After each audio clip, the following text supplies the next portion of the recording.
नमस्कार। आज हम एक बहुत ही संवेदनशील और अहम घटना पर बात करने जा रहे हैं। 27 फरवरी 2002 गुजरात का गोधरा कांड। जी, एक ऐसी घटना जिसने हमारे देश के सामाजिक और राजनीतिक माहौल पर बहुत गहरा निशान छोड़ा है। बिल्कुल। और हमारे पास इसकी जो जानकारी है वो एक विस्तृत समीक्षा से है, मतलब गोधरा कांड .pdf से। इसमें घटना का पूरा ब्यौरा है, जांचें हैं, अदालत की कार्रवाई और उसके असर का भी जिक्र है। हाँ, तो कोशिश यही रहेगी कि इस पूरे जटिल मामले के जो तथ्य हैं, जो अलग-अलग नजरिए हैं और इसके जो दूरगामी परिणाम हुए, उनको थोड़ा समझा जाए। सही है। तो फिर शुरू करते हैं उस दिन से, 27 फरवरी 2002 की सुबह, जब साबरमती एक्सप्रेस की एक बोगी में आग लगने की खबर आई थी। जी, उस सुबह अयोध्या से कार सेवक लौट रहे थे साबरमती एक्सप्रेस से, और ट्रेन गोधरा स्टेशन के पास रुकी हुई थी। सुबह का वक्त था, करीब 7:45 7:43 के आसपास। तभी ट्रेन के S6 कोच में अचानक आग लग गई। और ये बहुत भयानक हादसा था। 59 जानें चली गईं, इसमें महिलाएं, बच्चे भी थे। जी हाँ, 59 लोग। और ये खबर फैलते ही मतलब पूरे देश में एक तरह से हड़कंप मच गया, बहसें शुरू हो गई। तो पहली जांच किस तरफ इशारा कर रही थी, क्या पता चला शुरू में? देखिए, यहीं से ना मामला थोड़ा पेचीदा होना शुरू होता है। जो गुजरात सरकार की शुरुआती जांच थी और रेलवे की भी, उन्होंने इसे एक सोचा समझा हमला बताया। अच्छा, मतलब साजिश। हाँ, एक सुनियोजित हमला। और बाद में राज्य सरकार ने जो नानावती मेहता आयोग बनाया, उसका भी निष्कर्ष यही था कि बाहर से पेट्रोल डालकर आग लगाई गई थी। एक प्री प्लान्ड साजिश थी। लेकिन क्या सभी जांचों का यही नतीजा था? मुझे याद है कुछ अलग बातें भी सामने आई थीं। बिल्कुल, और ये जानना जरूरी है।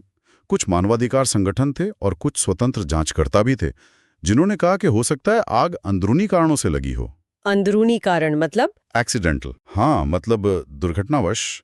और 2006 में तो केंद्र सरकार के रेल मंत्रालय ने एक यूसी बनर्जी समिति बनाई थी।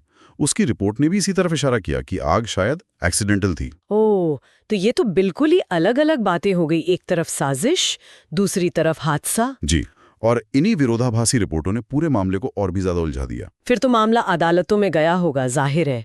वहां क्या हुआ? हाँ, मामला कोर्ट में गया।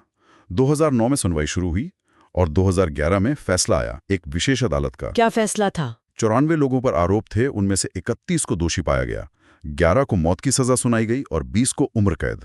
11 को मौत की सजा? जी, हालांकि बाद में गुजरात हाईकोर्ट ने इनमें से कई की मौत की सजा को उम्र कैद में बदल दिया था। लेकिन गोधरा की इस आग का असर सिर्फ मतलब कोर्ट केस या जांच तक तो नहीं रुका। इसके फौरन बाद जो हुआ वो शायद और भी ज्यादा भयानक था। बिल्कुल सही कहा आपने। इस घटना के तुरंत बाद पूरे गुजरात में बहुत बड़े पैमाने पर सांप्रदायिक दंगे भड़क गए। हाँ। और इन दंगों में अलग अलग रिपोर्टें हैं, सरकारी आंकड़े भी हैं। उनके मुताबिक 1000 से 2000 लोगों की जानें गई। ज्यादातर अल्पसंख्यक समुदाय से थे। 1000 से 2000 लोग, और लाखों लोग बेघर भी हुए थे शायद। जी हाँ, लाखों लोग विस्थापित हुए, अपने घर छोड़ने पड़े। ये बहुत ही भयावह मंजर था। इन दंगों ने हमारे देश में मतलब कम्युनल हार्मनी पर, सरकार की जवाबदेही पर, कानून व्यवस्था पर बहुत बड़े सवाल खड़े कर दिए थे। यकीनन। और इसका असर उस समय की राजनीति पर भी पड़ा। तत्कालीन प्रधानमंत्री अटल बिहारी वाजपेयी जी गुजरात गए थे। हाँ, मुझे याद है उन्होंने राजधर्म वाली बात कही थी। जी बिल्कुल, उन्होंने तत्कालीन मुख्यमंत्री नरेंद्र मोदी को राजधर्म निभाने की सलाह दी थी। ये बयान काफी सुर्खियों में रहा था।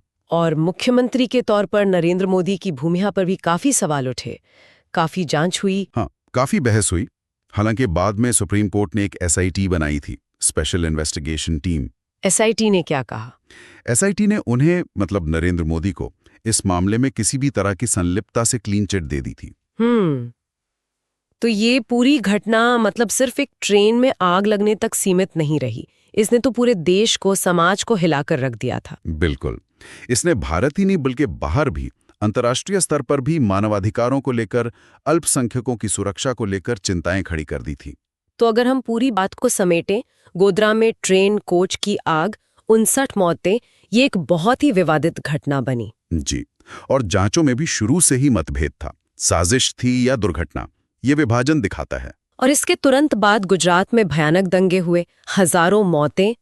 लाखों लोग बेघर। हाँ, और इसने सांप्रदायिक सद्भाव, राजनीतिक जिम्मेदारी, न्याय व्यवस्था, इन सब पर गहरे सवाल खड़े किए, जिनका असर आज तक है। वाजपेयी जी का राजधर्म वाला बयान हो या फिर एसआईटी की क्लीन चिट, ये सब इसी जटिल इतिहास का हिस्सा हैं। बिल्कुल।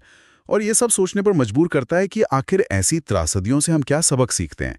भविष्य में ऐसे विभाजन को कैसे रोका जा सकता है? हाँ, और न्याय कैसे सुनिश्चित हो, समुदायों के बीच जो भरोसे की कमी आ जाती है उसे कैसे दूर किया जाए, ये सवाल आज भी बहुत अहम है।